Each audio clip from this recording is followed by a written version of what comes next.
I don't know why I almost... good evening. I know why I said that, actually. Here, it's good morning. Guten Morgen on Friday, January the 31st. Minx is having a moment. She's wanting attention. Is that her butt? I'm filming her butt again on it. Yeah, there she is. Hello. Yes, Minx. There you go. So, as soon as I got up from my seat to go get my things, she's helping. To go get today's pile of movies, she was like, "Mare, Mare." She's helping. Thank you for helping. Thank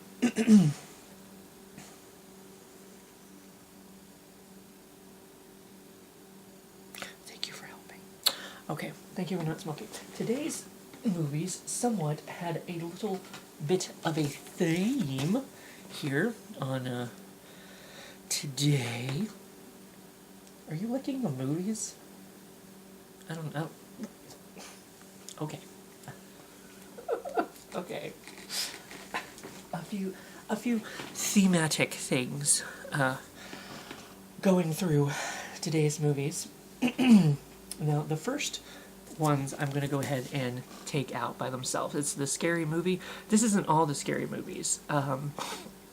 There is a fifth one. I believe it's just a fifth one. We've got Scary Movie. And we've got Scary Movie 2. And Scary Movie 3.5. This one should have a slipcover, but unfortunately I never got the one with the slipcover, so that's very unfortunate. Now, Scary Movie 5, look at that one, all nice and shiny. Boom, boom, boom, boom, boom, boom, boom, boom, boom, boom, boom, boom, boom, boom, boom, boom. And of course I got it at Hastings, so that makes me sad. But yeah, then there's at least a fifth one, because Anna Faris was in most of them. But like the last one, she was not in. One or two. There was like one or two that Anna Faris was not in. I don't know if I ever saw that one. I don't know. It's kind of one of those things where the franchise started off good enough. Scary Movie 1 is probably still my favorite of them. They're you know, obviously they spoof horror movies or whatever, and they definitely have different genres that they can go into. Scary Movie 2 was still what I would consider a solid sequel. And then we start maybe dipping from the bottom of the barrel with some of the stuff that they were using to... because I mean, this one, I know they spoofed... like some of the M. Night Shyamalan movies in there, and I think there's even like from the Eminem movie, they kind of spoofed that guy, and it looks like The Matrix was in there. But these two, it looks like maybe they spoofed The Matrix, and then I don't know, like Grudge. We've got Grudge here. Saw. Where'd Saw go on me? King Kong. I don't know. It just some aliens. I think this one dealt more maybe with. No, wait. This was the one with the aliens. This one I will at least say had a few good moments. Definitely not as strong as the first two entries into the series. Especially, you know, this is like the slasher, you know, movie. And this one is more like a haunted house kind of movie. There are definitely... The first two are definitely the strongest two of the franchise. And then this one at least had some moments in it. This one, I do not recall at all, really. I think I watched it. There again, I couldn't tell you. I couldn't tell you if I watched this or not. And the fifth one, I'm going to say, have not seen. So anyway, I mean, you know, they do find different genres to do each time, I guess. You know, because like I said, the third one is more like the alien movies, that kind of thing. And the second one's like the haunted house kind of movie. And the first one is like the slasher or whatever. But definitely... I mean, the first two are worth it. I don't know anything after that. I mean, don't be don't expect too much after you get past the first two Scary Movie movies, because it kind of goes downhill from there. But anyway, so we have Scary Movie, and the theme that continues on is some of my creepy comedy movies, because I have The Addams Family and The Addams Family Values here, which I know I watched them a long-ass time ago.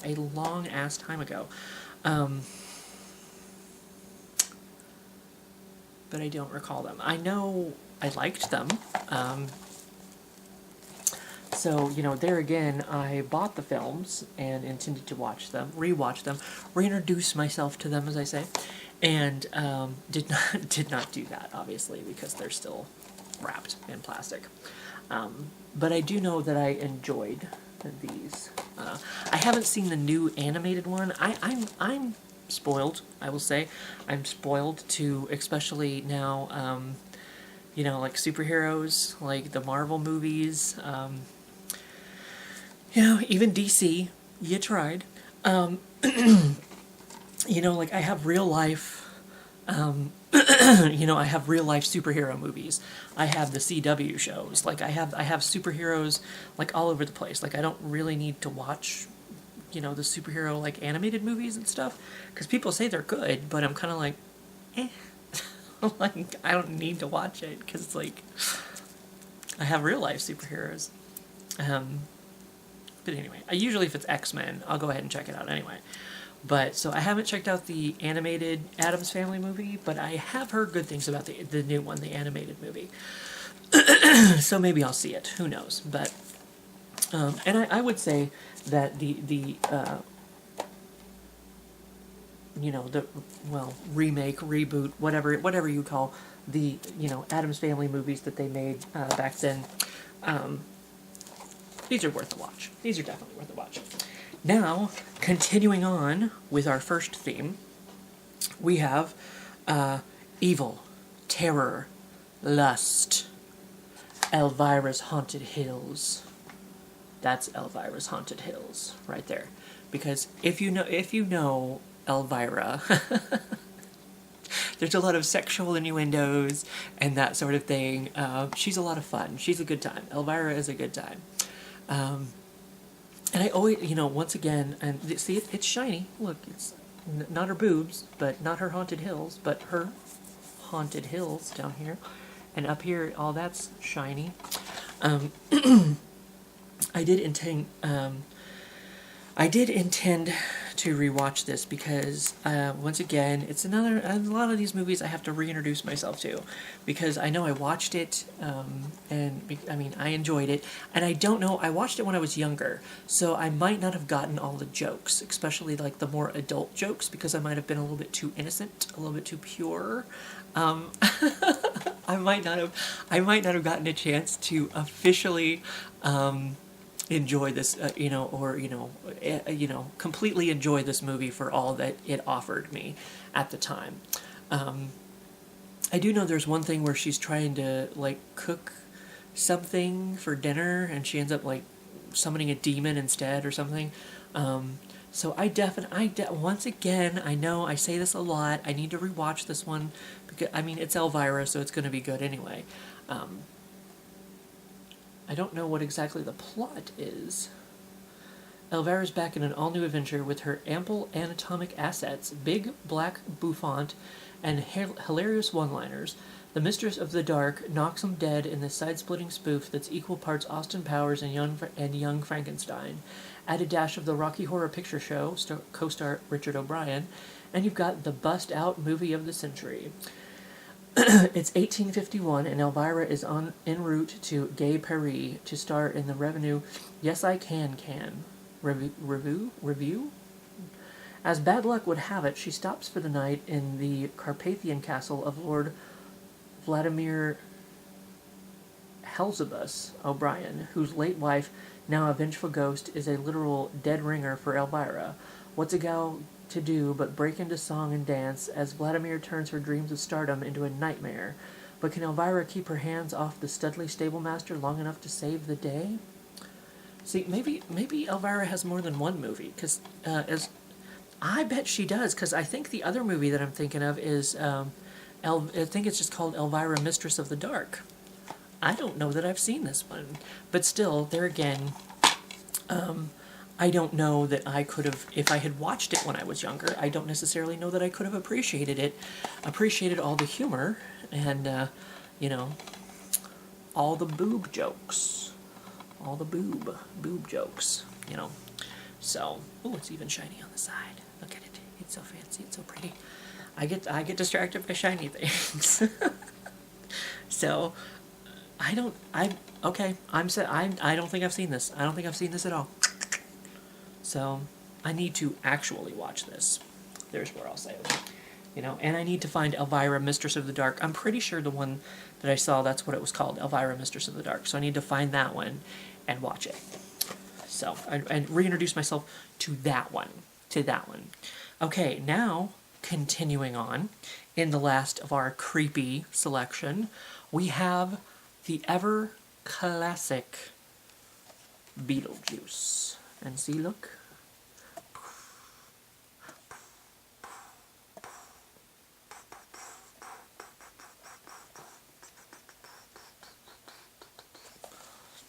Sorry. This is one of my favorite things ever, I have to say. Beetlejuice. And it includes 3 cartoons. So I think everybody loves Beetlejuice, though. Is there anybody who doesn't like Beetlejuice? Are there people that are wrong? They're wrong. If they don't like Beetlejuice. It's just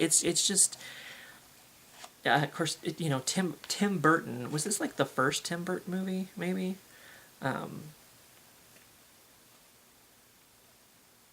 It's just a crazy time, you know? I mean, I don't know. If you've never seen Beetlejuice, if you don't know, these two right here, they and I shouldn't, I mean, it's kind of a spoiler, I guess, but it happens like at the very beginning of the movie, because if it didn't happen, there wouldn't be a movie. They end up dying. They, you know, like, I can't remember if they're newlyweds or if they've been married for a while, but they live in this house, and they have an accident on the way somewhere into town or whatever. And at first, they don't know that they're dead until this family down here moves into their house. And then they have this Beetlejuice guy living up in their attic. This guy, he has like a replica of the town that he's put together, a little you know, model that he's put, and Beetlejuice lives in that model. I guess there's not really a whole lot of details, like where did Beetlejuice come from? Who knows? So it's a lot of, you know, the handbook of the recently deceased and all that sort of stuff. And so then, you know, they're trying to figure out, you know, what to do. Can they coexist with this family? Do they want them out? And that kind of thing. And so they're like, and they're not really sure about this Beetlejuice guy either. They're like, is he going to help us? Is he going to, you know, is he here? Is he up to no good? Is he just for himself? And now Minxie's going to jump up on the counter. Not the counter. But so there's a lot of things about the Beetlejuice. Other than just being like, there's a lot of imagination that goes into the film. Just do it. You know you're gonna. So when you hear a bunch of shit falling off the shelf in a minute, you'll know what happened. And once again, my friggin' camera's dying. I need to plug myself in. So yeah, there's a lot of, I mean, because it's Tim Burton, there's a lot of like crazy visual kind of like, it's just, I mean, what else can be said about Beetlejuice other than it's one of the best things ever. Beetlegeist, there he is. Of course, they're always talking about doing a Beetlejuice 2. It's kind of one of those things, like, I'm not sure how I would feel about that. I mean, as long as it's, you know, I guess as good as the first one, of course, you know, that's what you always hope for. I'm gonna plug in my, I also hope my camera doesn't die while I'm talking.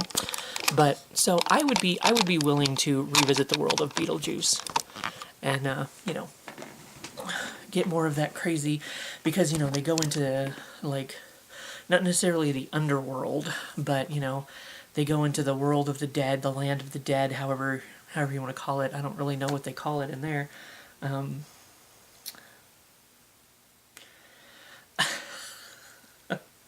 She's thinking about getting deeper in trouble.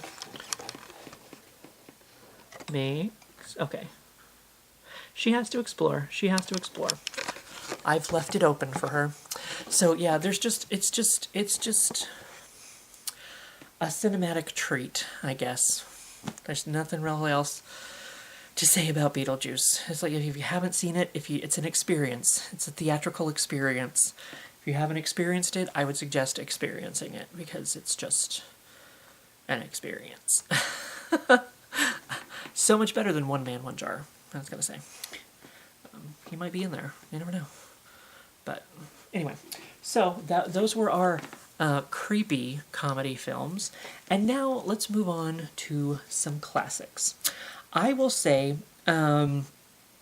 these are two very special movies, because it takes a lot to get me to like older films. You know, like, you know, I mean, sometimes they can be fun to watch, because, you know, like, especially if you're watching, like, the old sci-fi films, you know, and so, like, the rubber suit monsters and whatever, and the ridiculousness of it all, you know, it can be fun to watch them. But as far as, like, old movies, I don't know, because, like, it's just kind of like, you know, now you can make whatever joke you want. And I mean, back then, I guess they could make whatever joke they wanted too, but they had to be very careful about it.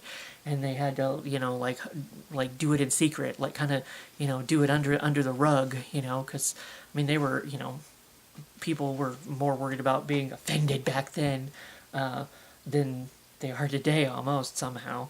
You know, it's like, don't talk about this, and don't, I mean, you know, like, Lucy and Desi couldn't even, like, sleep in the same bed, even though they were married, you know? Like, how long did it take for them? Wasn't I Love Lucy, wasn't that, like, the first show to, like, have a toilet, to show a toilet on television? Because, like, oh my god, everybody poops, but let's not talk about it, you know? So I don't, there's something, it's just, I don't know. I feel like sometimes these stories don't get a chance to go as far as they can go, because there's the limitations of, you know, like, people's scruples and whatnot, or whatever, you know. It's kind of like, oh, you know, we don't want to upset anyone by showing them a toilet. It can be completely clean with no poop on it, but oh my god, don't show a toilet, you know, a turlet. So it takes a lot for me to like older movies. And a lot of times, I guess because I'm more used to, they can be very misogynistic depending on which ones you're watching, you know, and all this kind of stuff. Like, I guess I'm used to women being a little bit, you know, stronger, a little bit more, you know, like the women characters being a little bit stronger, and so, I mean, so sometimes that kind of shit can bother me, you know. It's kind of like, oh, if that character existed today, like, she would not be taking this shit that she's getting right now, you know. There's just so much stuff that it's kind of like, you know, sometimes older movies are not my thing, a lot of times, but a few of them are. They are entertaining, and maybe I should give more of them a chance. One of them is, I feel like these are classics that most people like, but Singin' in the Rain is a fun little do-daddly thing. There's singing, there's dancing. The thing that I like about it is they're going from, there's a lot of Hollywood, I feel like, you know, they're kind of like taking the piss out of themselves, basically, because it's where they're going from silent film, it's to the talkies, you know. So now everybody's having to, you know, figure out what movies are now and how to film movies and whatever. And there's like a character in this that she's like one of the biggest silent film stars ever, but she has this annoying, like I can't remember exactly for sure. She might have like the Fran Drescher voice, you know. So of course, you know, she's pretty, and, you know, she looks very demure, and she looks very, you know, sophisticated on screen, when you can't hear her voice, when you can't hear her talking. So as soon as you know, the talkies come in, and now everybody's going to have to hear her voice, they're like, well, now what do we do? And this lady actually like dubs over for her, and so that's kind of some of the plot there. Silent movies are giving way to talking pictures, and a hoofer turned matinee idol, Gene Kelly, is caught in that bumpy transition, as well as his buddy, Donald O'Connor, prospective ladylove, Debbie Reynolds, and shrewish co-star, Gene Hagen. The musical masterwork Singin' in the Rain marks its 50th anniversary in this deluxe edition, providing a downpour of celebrity special features that salute not just the all-time favorite, but also the musical legacy of its producer, songwriter Arthur Freed. So, there's all this stuff on there. I guess I figured while I was getting it, I might as well get a 2-disc special edition about it. And of course I haven't opened it, I haven't watched it, so I don't even know what all is in there. So is this like a 50th anniversary kind of thing? Special thing? I don't know.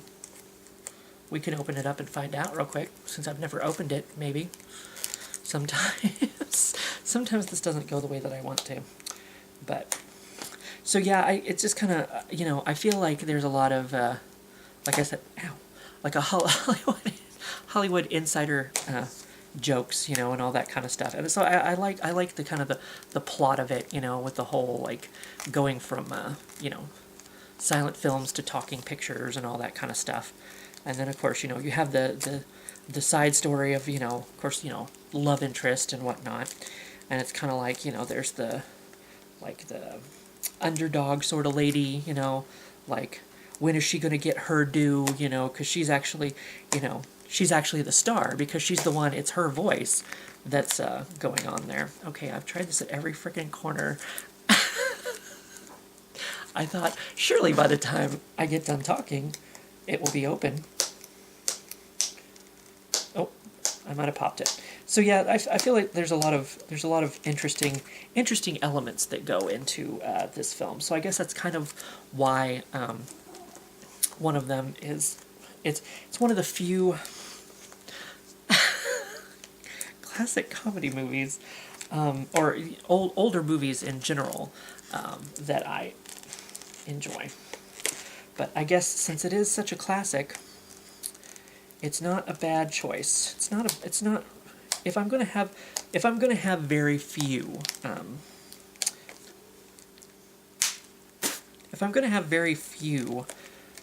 older films that I like, I guess that should be the classics, right? Oh, well.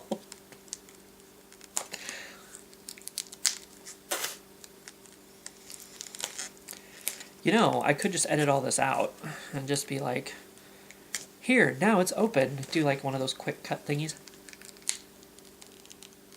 I feel like it's more entertaining watching me struggle. Because struggle. I am a struggle bus at the moment. There's got to be like one little up. Now Gundam style. Yeah. Oh. I found it. Ta-da. I still can't get in there. Okay. So let's see what's in here. Well, he's on the back in his little thingy. Where does it open? Oh, it opens here.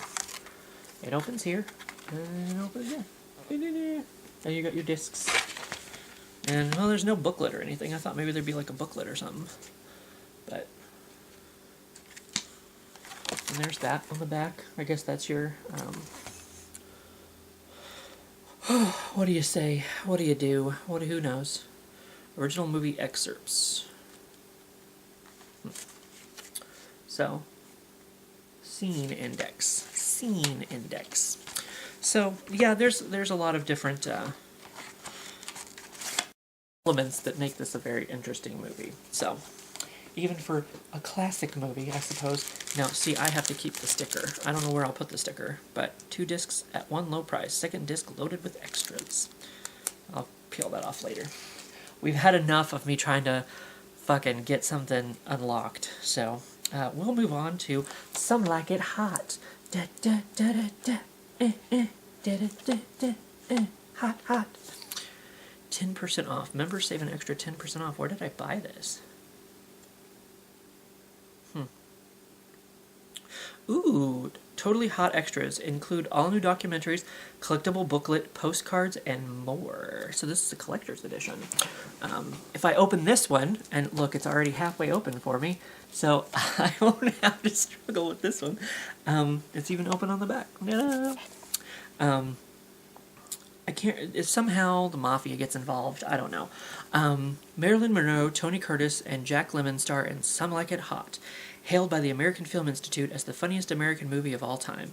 When two Chicago musicians accidentally witness the St. Valentine's Day Massacre, they trade in their union suits for flapper frocks and hightail it down to Florida as the newest members of the all-girl jazz band.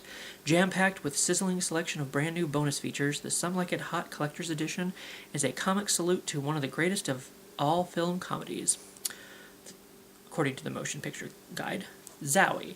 This has one of the best ending lines, like final lines to any movie ever, as far as I'm concerned.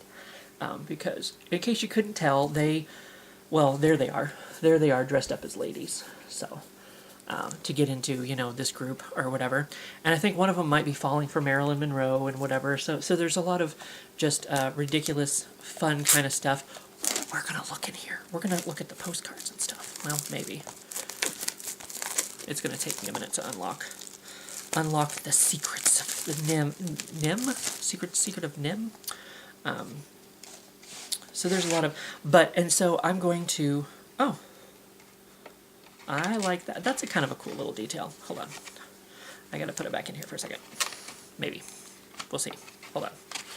I'm glad I didn't pick any more movies today. I was debating how many movies I wanted to do today, because it was kind of at I wanted to make sure I had enough to talk about, and obviously I have. Because I was like, well, I don't want to take too many, but not enough, and blah, blah, blah. So here they are as ladies, and when you pull this out, there they are as dudes, right there. So that's kind of cool. You go from ladies to dudes. Ta-da! But so I'm going to get, a little spoilery here. So if you don't want to know about... Oh, dangnabbit. I was hoping that would peel off all at once. If you don't want to know how the end, like this is the end of the movie, well, I won't give away all the details, I guess. But there's a character that becomes very enthralled with one of these two ladies. I can't remember. And so at the end of the film, there's the revelation to this guy that, because he, once again, he's trying to be nice about it or whatever, and whichever one of them it is, and he's trying to put the guy off. He's trying to put the guy off without like embarrassing him or whatever, and the guy keeps like, anything this person bats at him, the guy's like, oh no, that's fine, I can live with that, it's no problem or whatever. And finally he's like, oh, he takes off his wig, he's like, I'm a man, and the guy just shrugs and he's like, well, nobody's perfect. So that's like one of the greatest ending lines of any movie ever. I just love it. I just love it so much. Dang it, I was really hoping to have these open. You can come back now. I'm done talking. I'm still struggling, though, so I thought you might want to see that. See me struggle. Struggle. But, so yes, I consider that to be one of the best ending lines of any film ever. Very classic. I think Dr. Smead might have shown us that in the... I took like a film comedies class, and he showed us the end of it, so I knew what it looked like. It's even shiny in here. That's so fancy. I like it. So we're going to open it up and see. Oh, well, now I got more to open. Here's, ta-da, all this stuff.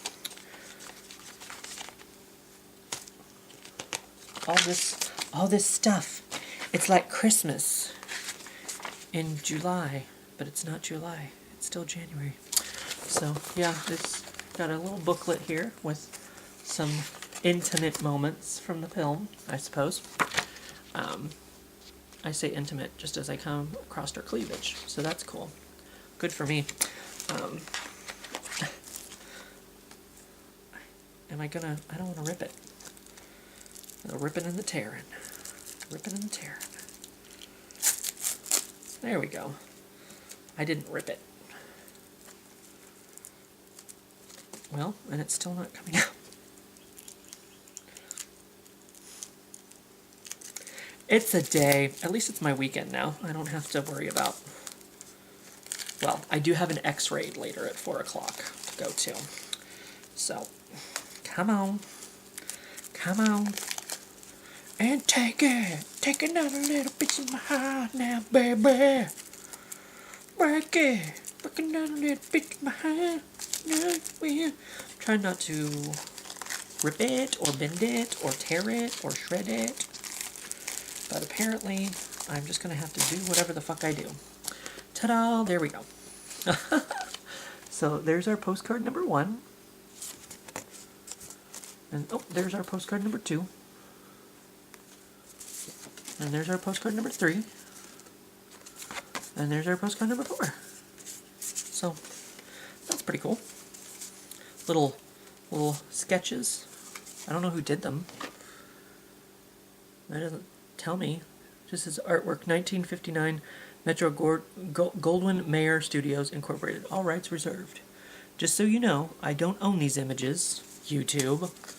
Don't fucking shoot me in the face or something. So, but that's cool. So, I have my little postcards.